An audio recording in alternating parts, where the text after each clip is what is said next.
ദൈവകൃപയുടെ 365 ദിവസങ്ങളെന്ന സമ്പൂർണ്ണ പരിശുദ്ധ ബൈബിൾ വായനാ ശുശ്രൂഷയിലേക്ക് യേശുനാമത്തിൽ സ്വാഗതം ചെയ്യുന്നു. ഇന്ന് 91 ദിവസം. 2 രാജാക്കന്മാർ 13 മുതൽ 16 വരെയുള്ള അധ്യായങ്ങളാണ് ഇന്ന് നമ്മൾ വായിച്ച് ധ്യാനിക്കുന്നത്.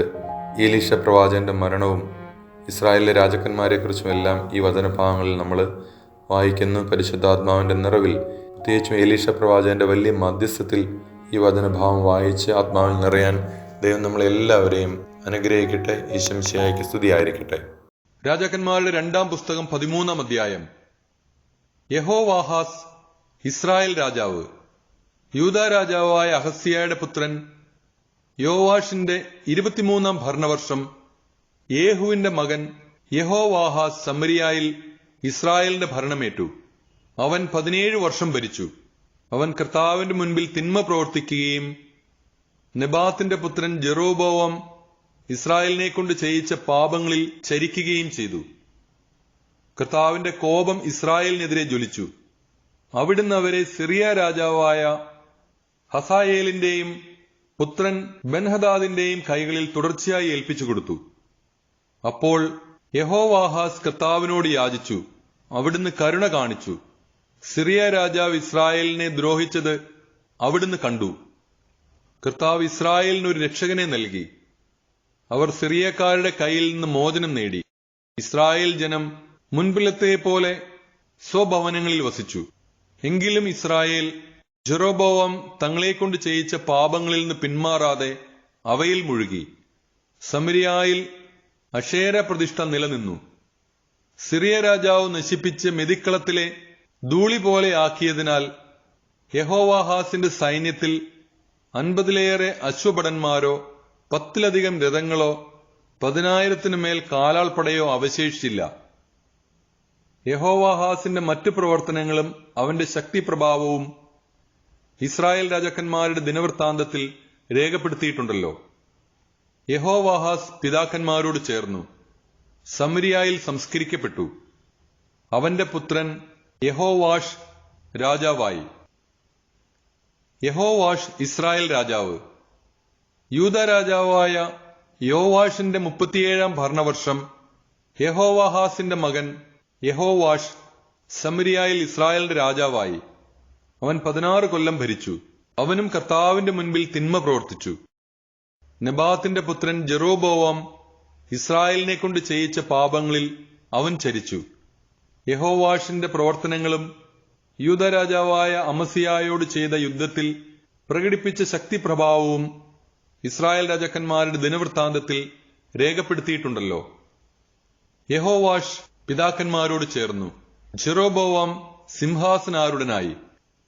യഹോവാഷ് സമരിയായിൽ ഇസ്രായേൽ രാജാക്കന്മാരോടൊപ്പം സംസ്കരിക്കപ്പെട്ടു. എലീശായുടെ മരണം. എലീശ രോഗഗ്രസ്തനായി മരണത്തോടടുത്തു. ഇസ്രായേൽ രാജാവായ യഹോവാഷ് അവന്റെ അടുത്തുവന്ന് കരഞ്ഞുകൊണ്ട് പറഞ്ഞു, പിതാവേ, എന്റെ പിതാവേ, ഇസ്രായേലിന്റെ രഥങ്ങളും സാരഥികളും. എലീശ പറഞ്ഞു, അമ്പും വില്ലും എടുക്കുക. അവൻ എടുത്തു. എലീശ തുടർന്നു, വില്ല് കുലയ്ക്കുക.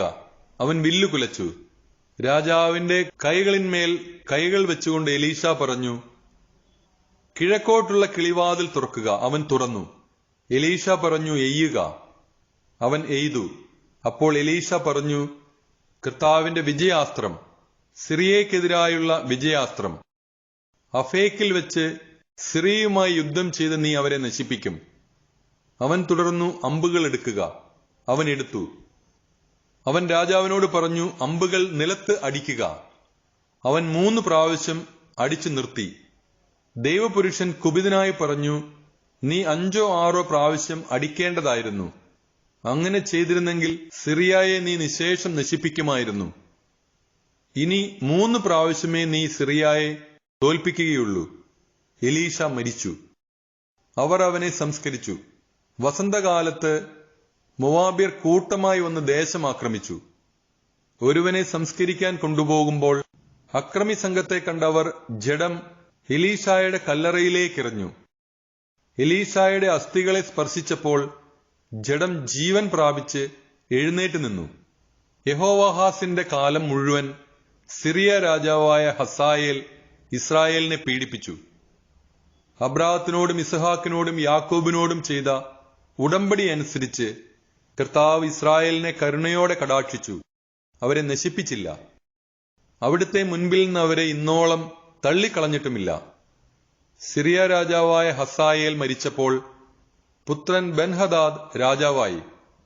തന്റെ പിതാവിൽ നിന്ന് ഹസായേലിന്റെ പുത്രനായ ബെൻഹദാദ് യുദ്ധത്തിൽ പിടിച്ചെടുത്ത നഗരങ്ങൾ യഹോവാഹാസിന്റെ മകൻ യഹോവാഷ് വീണ്ടെടുത്തു. യഹോവാഷ് 3 പ്രാവശ്യം ബെൻഹദാദിനെ തോൽപ്പിച്ച് ഇസ്രായേൽ നഗരങ്ങൾ വീണ്ടെടുത്തു. രാജാക്കന്മാരുടെ 2-ാം പുസ്തകം 14-ാം അധ്യായം. അമസിയ യൂദാ രാജാവ്. ഇസ്രായേൽ രാജാവായ യഹോവാഹാസിന്റെ പുത്രൻ യഹോവാഷിന്റെ 2-ാം ഭരണവർഷം യൂദാ രാജാവായ യോവാഷിന്റെ പുത്രൻ അമസിയ ഭരണമേറ്റു. അപ്പോൾ അവന് 25 വയസ്സുണ്ടായിരുന്നു. അവൻ ജെറുസലേമിൽ 29 വർഷം ഭരിച്ചു. ജെറുസലേമിലെ യഹോവദിൻ ആയിരുന്നു അവന്റെ അമ്മ. അവൻ കർത്താവിന്റെ മുൻപിൽ നന്മ ചെയ്തെങ്കിലും പിതാവായ ദാവീദിനെ പോലെ ആയിരുന്നില്ല. അവൻ പിതാവായ യോവാഷിന്റെ പ്രവൃത്തികൾ പിന്തുടർന്നു. പൂജാഗിരികൾ നശിപ്പിച്ചില്ല.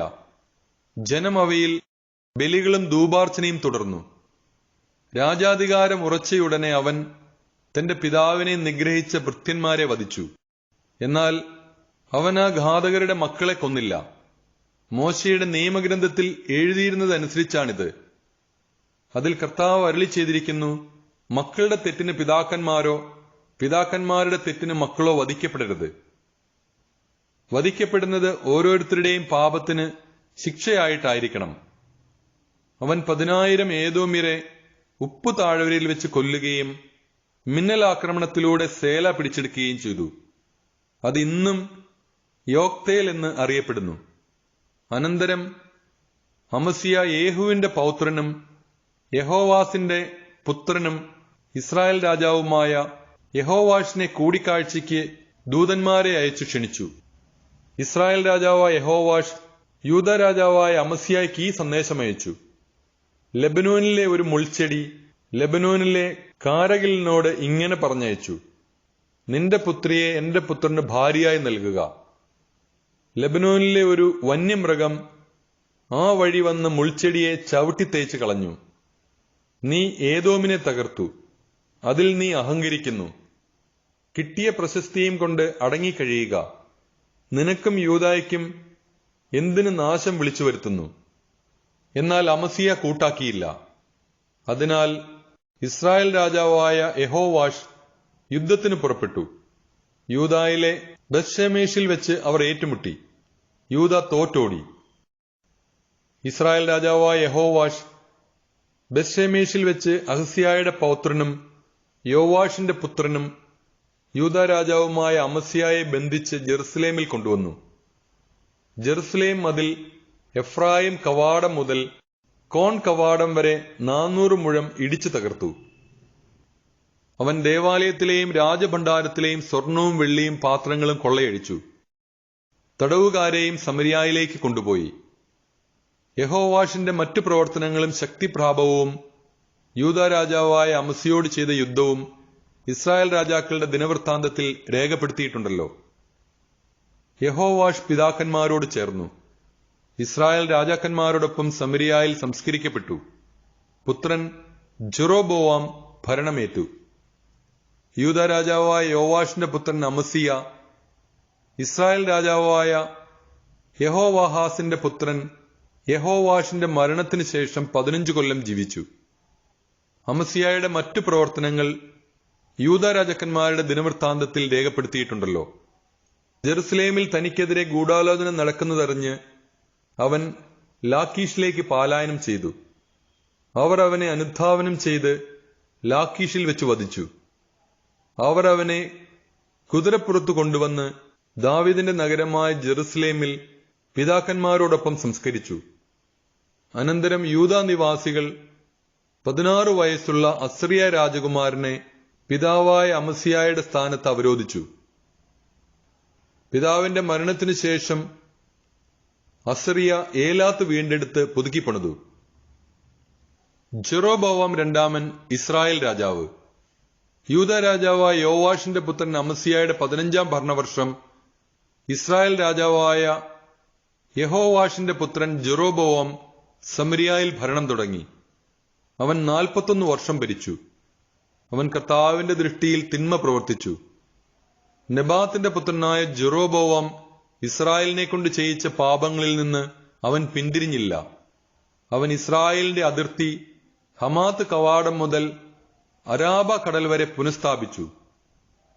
ഇത് അമാത്യായുടെ പുത്രനും ഗത്ഹേഫറിൽ നിന്നുള്ള പ്രവാചകനും കർത്താവിന്റെ ദാസനുമായ യോന വഴി ഇസ്രായേലിന്റെ ദൈവമായ കർത്താവ് അരുളി ചെയ്തത് അനുസരിച്ചാകുന്നു. ഇസ്രായേലിന്റെ ദുരിതം കഠിനമാണെന്ന് കർത്താവ് കണ്ടു. സ്വതന്ത്രനോ അടിമയോ ആയി ആരും അവശേഷിച്ചില്ല. ഇസ്രായേലിനെ സഹായിക്കാൻ ആരുമില്ലായിരുന്നു. ഇസ്രായേലിന്റെ നാമം ഭൂമിയിൽ നിന്ന് തുടച്ചു മാറ്റുമെന്ന് കർത്താവ് പറഞ്ഞിരുന്നില്ല. അതിനാൽ അവിടുന്ന് യഹോവാഷിന്റെ പുത്രനായ ജെറോബോവാമിന്റെ കരങ്ങളാൽ ഇസ്രായേലിനെ രക്ഷിച്ചു. ജെറോബോവാമിന്റെ മറ്റു പ്രവർത്തനങ്ങളും ശക്തിപ്രാപവും യുദ്ധങ്ങളും ദമാസ്കസിനെയും ഹമാത്തിനെയും യൂദായുടെ അധീനതയിൽ നിന്ന് വീണ്ടെടുത്ത് ഇസ്രായേലിനോട് ചേർത്തതും ഇസ്രായേൽ രാജാക്കന്മാരുടെ ദിനവൃത്താന്തത്തിൽ രേഖപ്പെടുത്തിയിട്ടുണ്ടല്ലോ. ജെറോബോവാം ഇസ്രായേൽ രാജാക്കന്മാരായ തന്റെ പിതാക്കന്മാരോട് ചേർന്നു. പുത്രൻ സക്കറിയ ഭരണമേറ്റു.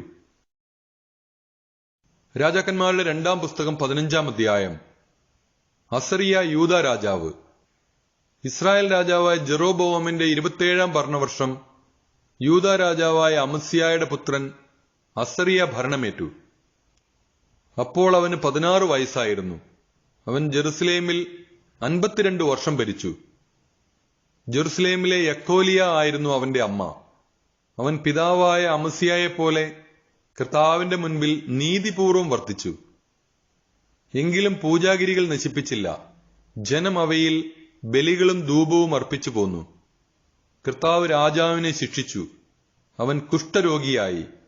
മരണം വരെ അവൻ മറ്റുള്ളവരിൽ നിന്ന് അകന്നു താമസിക്കേണ്ടി വന്നു. പുത്രൻ യോഥാം കൊട്ടാരത്തിന്റെ അധിപനായി രാജ്യഭരണം നടത്തി. അസറിയായുടെ മറ്റു പ്രവർത്തനങ്ങൾ യൂദ രാജാക്കന്മാരുടെ ദിനവൃത്താന്തത്തിൽ രേഖപ്പെടുത്തിയിട്ടുണ്ടല്ലോ. അസറിയ പിതാക്കന്മാരോട് ചേർന്നു ദാവീദിന്റെ നഗരത്തിൽ സംസ്കരിക്കപ്പെട്ടു. പുത്രൻ യോഥാം രാജാവായി. ഇസ്രായേൽ രാജാക്കന്മാർ. സക്കറിയ. യൂദ രാജാവായ അസറിയായുടെ 38-ാം ഭരണവർഷം ജെറോബോവാമിന്റെ പുത്രൻ സക്കറിയ സമരിയായിൽ ഇസ്രായേലിനെ 6 മാസം ഭരിച്ചു. പിതാക്കന്മാരെ പോലെ അവനും കർത്താവിന്റെ മുൻപിൽ തിന്മ പ്രവർത്തിച്ചു. നെബാത്തിന്റെ പുത്രനായ ജെറോബോവാം ഇസ്രായേലിനെ കൊണ്ട് ചെയ്യിച്ച പാപങ്ങളിൽ നിന്ന് അവൻ പിന്മാറിയില്ല. യാബേഷിന്റെ പുത്രൻ ഷല്ലൂം അവനെതിരെ ഗൂഢാലോചന നടത്തി. ഇബ്ലെയാമിൽ വെച്ച് അവനെ വധിച്ച് രാജാവായി. സക്കറിയായുടെ മറ്റു പ്രവർത്തനങ്ങൾ ഇസ്രായേൽ രാജാക്കന്മാരുടെ ദിനവൃത്താന്തത്തിൽ രേഖപ്പെടുത്തിയിട്ടുണ്ടല്ലോ. നിന്റെ പുത്രന്മാർ 4 തലമുറകൾ വരെ ഇസ്രായേലിന്റെ സിംഹാസനത്തിൽ വാഴുമെന്ന് കർത്താവ് യേഹുവിന് നൽകിയ വാഗ്ദാനം പൂർത്തിയായി. ഷല്ലൂം. യൂദ രാജാവായ ഉസിയായുടെ 39-ാം ഭരണവർഷം യാബേഷിന്റെ പുത്രൻ ഷല്ലൂം ഭരണമേറ്റു. സമരിയായിൽ 1 മാസം ഭരിച്ചു. ഗാദിയുടെ പുത്രൻ മെനാഹെം തിർസായിൽ നിന്ന് സമരിയായിൽ വന്ന് യാബേഷിന്റെ പുത്രനായ ഷെല്ലൂമിനെ വധിച്ച് രാജാവായി. ഷെല്ലൂമിന്റെ ഗൂഢാലോചനയും മറ്റു പ്രവർത്തനങ്ങളും ഇസ്രായേൽ രാജാക്കന്മാരുടെ ദിനവൃത്താന്തത്തിൽ രേഖപ്പെടുത്തിയിട്ടുണ്ടല്ലോ. അക്കാലത്ത് തപ്പുവ നിവാസികൾ നഗരവാതിൽ തനിക്കു വേണ്ടി തുറക്കാഞ്ഞതിനാൽ മെനാഹെം നഗരത്തെയും നിവാസികളെയും തിർസ മുതലുള്ള അതിർത്തി പ്രദേശങ്ങളെയും നശിപ്പിച്ചു. അവൻ ഗർഭിണികളുടെ ഉദരം പിളർന്നു. മെനാഹെം. യൂദ രാജാവായ അസറിയയുടെ 39-ാം ഭരണവർഷം ഗാദിയുടെ പുത്രനായ മെനാഹേം ഇസ്രായേലിന്റെ ഭരണമേറ്റു. അവൻ 10 വർഷം സമരിയായിൽ ഭരിച്ചു. അവൻ കർത്താവിന്റെ മുൻപിൽ തിന്മ പ്രവർത്തിച്ചു. നെബാത്തിന്റെ മകനായ ജെറോബോവാം ഇസ്രായേലിനെ കൊണ്ട് ചെയ്യിച്ച പാപങ്ങളിൽ നിന്ന് ഒരിക്കലും വിട്ടുമാറിയില്ല. അസ്രിയ രാജാവായ പൂൽ ഇസ്രായേലിനെതിരെ വന്നു. തന്റെ രാജപദവിക്ക് ഇളക്കം തട്ടാതിരിക്കാൻ മെനാഹേം അവൻ 1000 താലന്ത് വെള്ളി സമ്മാനിച്ചു. മെനാഹേം ഇസ്രായേലിലെ എല്ലാ ധനികരിലും നിന്ന് 50 ഷെക്കൽ വെള്ളി വീതം ശേഖരിച്ചതാണ് ഈ പണം. അസീറിയ രാജാവ് പിന്തിരിഞ്ഞു. മെനാഹേമിന്റെ മറ്റു പ്രവർത്തനങ്ങൾ ഇസ്രായേൽ രാജാക്കന്മാരുടെ ദിനവൃത്താന്തത്തിൽ രേഖപ്പെടുത്തിയിട്ടുണ്ടല്ലോ. മെനാഹേം പിതാക്കന്മാരോട് ചേർന്നു പുത്രൻ പെക്കാഹിയ രാജാവായി. പെക്കാഹിയ യൂദാ രാജാവായ അസറിയായുടെ 50-ാം ഭരണവർഷം മെനാഹേമിന്റെ പുത്രൻ പെക്കാഹിയ ഭരണമേറ്റ് ഇസ്രായേലിനെ സമരിയായിൽ 2 വർഷം ഭരിച്ചു. കർത്താവിന്റെ മുൻപിൽ അവൻ തിന്മ പ്രവർത്തിച്ചു. നെബാത്തിന്റെ പുത്രൻ ജെറോബോവാം ഇസ്രായേലിനെ കൊണ്ട് ചെയ്യിച്ച പാപങ്ങളിൽ നിന്ന് അവൻ പിന്തിരിഞ്ഞില്ല. പടനായകനും റമാലിയായുടെ പുത്രനുമായ പെക്കാഹ് 50 ഗിലെയാത്യരോടൊത്ത് ഗൂഢാലോചന നടത്തി. സമരിയായിലെ കൊട്ടാരത്തിന്റെ കോട്ടയിൽ വെച്ച് പെക്കാഹിയായെ വധിച്ച് രാജാവായി. പെക്കാഹിയായുടെ മറ്റു പ്രവർത്തനങ്ങൾ ഇസ്രായേൽ രാജാക്കളുടെ ദിനവൃത്താന്തത്തിൽ രേഖപ്പെടുത്തിയിട്ടുണ്ട്. പെക്കാഹ് യൂദാ രാജാവായ അസറിയയുടെ 52-ാം ഭരണവർഷം റമാലിയായുടെ പുത്രൻ പെക്കാഹ് രാജാവായി. അവൻ സമരിയായിൽ ഇസ്രായേലിനെ 20 വർഷം ഭരിച്ചു. അവൻ കർത്താവിന്റെ മുൻപിൽ തിന്മ പ്രവർത്തിച്ചു. നെബാത്തിന്റെ മകനായ ജെറോബോവാം ഇസ്രായേലിനെ കൊണ്ട് ചെയ്യിച്ച പാപങ്ങളിൽ നിന്ന് അവൻ പിന്തിരിഞ്ഞില്ല. ഇസ്രായേൽ രാജാവായ പെക്കാഹിന്റെ കാലത്ത് Ijon, Abel Beth Maacah, Janoah, Kedesh, Hazor, Gilead, Galilee എന്നിങ്ങനെ നഫ്താലി ദേശം മുഴുവൻ അസീറിയ രാജാവായ തിഗ്ലാത്ത് പിലേസർ പിടിച്ചടക്കി. ജനത്തെ തടവുകാരാക്കി അസീറിയയിലേക്ക് കൊണ്ടുപോയി. ഉസിയായുടെ മകൻ യോഥാമിന്റെ 20-ാം ഭരണവർഷം ഏലായുടെ പുത്രനായ ഹോസിയ റമാലിയായുടെ പുത്രൻ പെക്കാഹിനെതിരെ ഗൂഢാലോചന നടത്തി. അവനെ വധിച്ച് രാജാവായി. പെക്കാഹിന്റെ മറ്റു പ്രവർത്തനങ്ങൾ ഇസ്രായേൽ രാജാക്കന്മാരുടെ ദിനവൃത്താന്തത്തിൽ രേഖപ്പെടുത്തിയിരിക്കുന്നു. യൂദാ രാജാവ് യോഥാം റമാലിയായുടെ പുത്രൻ പെക്കാഹിന്റെ 2-ാം ഭരണവർഷം യൂദാ രാജാവായ ഉസിയായുടെ മകൻ യോഥാം ഭരണമേറ്റു. അപ്പോൾ അവന് 25 വയസ്സായിരുന്നു. അവൻ ജെറുസലേമിൽ 16 വർഷം ഭരിച്ചു. സാദോക്കിന്റെ മകളായ യെറൂഷ ആയിരുന്നു അവന്റെ മാതാവ്. പിതാവായ ഉസിയയെപ്പോലെ അവൻ കർത്താവിന്റെ മുൻപിൽ നീതിപൂർവം വർത്തിച്ചു. എങ്കിലും പൂജാഗിരികൾ നശിപ്പിച്ചില്ല. ജനം അവയിൽ ബലികളും ധൂപവും അർപ്പിച്ചു പോന്നു. അവൻ ദേവാലയത്തിന്റെ ഉപരികവാടം നിർമ്മിച്ചു. യോഥാമിന്റെ മറ്റു പ്രവർത്തനങ്ങൾ യൂദാ രാജാക്കന്മാരുടെ ദിനവൃത്താന്തത്തിൽ രേഖപ്പെടുത്തിയിട്ടുണ്ടല്ലോ. അക്കാലത്ത് കർത്താവ് സിറിയ രാജാവായ റസീനെയും റമാലിയായുടെ പുത്രനായ പെക്കാഹിനെയും യൂദായ്ക്കെതിരെ അയച്ചു തുടങ്ങി. യോഥാം പിതാക്കന്മാരോട് ചേർന്നു. പിതാവായ ദാവീദിന്റെ നഗരത്തിൽ അവനെ സംസ്കരിച്ചു. പുത്രൻ ആഹാസ് രാജാവായി. രാജാക്കന്മാരുടെ 2-ാം പുസ്തകം 16-ാം അധ്യായം. ആഹാസ് യൂദാ രാജാവ്. റമാലിയായുടെ പുത്രനായ പെക്കാഹിന്റെ 17-ാം ഭരണവർഷം യൂദാ രാജാവായ യോഥാമിന്റെ പുത്രൻ ആഹാസ് ഭരണം തുടങ്ങി. അപ്പോൾ അവന് 20 വയസ്സായിരുന്നു. അവൻ 16 വർഷം ജെറുസലേമിൽ ഭരിച്ചു. പിതാവായ ദാവീദിനെ പോലെ അല്ല അവൻ ജീവിച്ചത്. അവൻ തന്റെ ദൈവമായ കർത്താവിന്റെ മുൻപിൽ നീതി പ്രവർത്തിച്ചില്ല. ഇസ്രായേൽ രാജാക്കന്മാരുടെ പാതയിൽ അവൻ ചരിച്ചു. കർത്താവ് ഇസ്രായേൽ ജനത്തിന്റെ മുൻപിൽ നിന്ന് ഉച്ചാടനം ചെയ്ത ജനതകളുടെ മ്ലേച്ഛമായ ആചാരമനുസരിച്ച് അവൻ സ്വന്തം പുത്രനെ ബലിയർപ്പിക്കുക പോലും ചെയ്തു. അവൻ പൂജാഗിരികളിലും കുന്നുകളിലും മരച്ചൂട്ടിലും ബലികളും ധൂപവും അർപ്പിച്ചു. സിറിയ രാജാവായ റസീനും ഇസ്രായേൽ രാജാവും റമാലിയായുടെ പുത്രനുമായ പെക്കാഹും ജെറുസലേമിനെതിരെ വന്ന് ആഹാസിനെ ആക്രമിച്ചു. എങ്കിലും തോൽപ്പിക്കാൻ കഴിഞ്ഞില്ല. അക്കാലത്ത് ഏദോം രാജാവ് ഏലാത്ത് വീണ്ടെടുത്ത് ഏദോമിനോട് ചേർക്കുകയും ഏലാത്തിൽ നിന്ന് യൂദാ ജനത്തെ ഓടിച്ചു കളയുകയും ചെയ്തു. ഏദോമ്യർ ഏലാത്തിൽ വന്നു. അവർ ഇന്നോളം അവിടെ താമസിക്കുന്നു.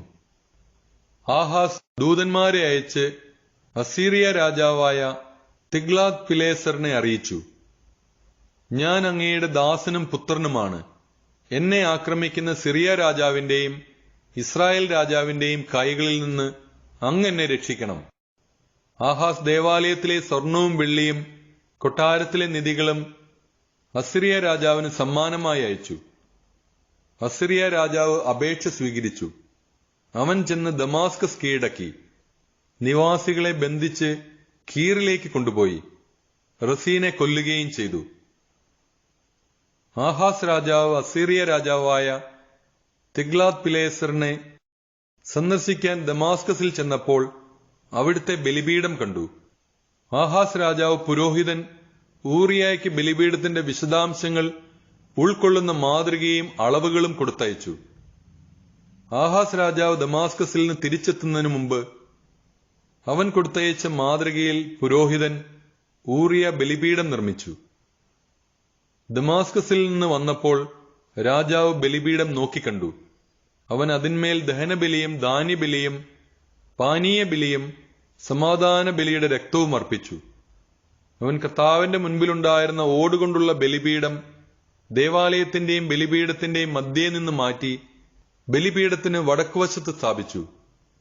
ആഹാസ് രാജാവ് പുരോഹിതൻ ഊറിയായോട് കൽപ്പിച്ചു, മഹാബലിപീഠത്തിൽ പ്രഭാത ദഹനബലിയും സായാഹ്ന ധാന്യബലിയും രാജാവിന്റെ ദഹനബലിയും ധാന്യബലിയും ജനത്തിന്റെ ദഹനബലിയോടും ധാന്യബലിയോടും പാനീയ ബലിയോടും ചേർത്തർപ്പിക്കണം.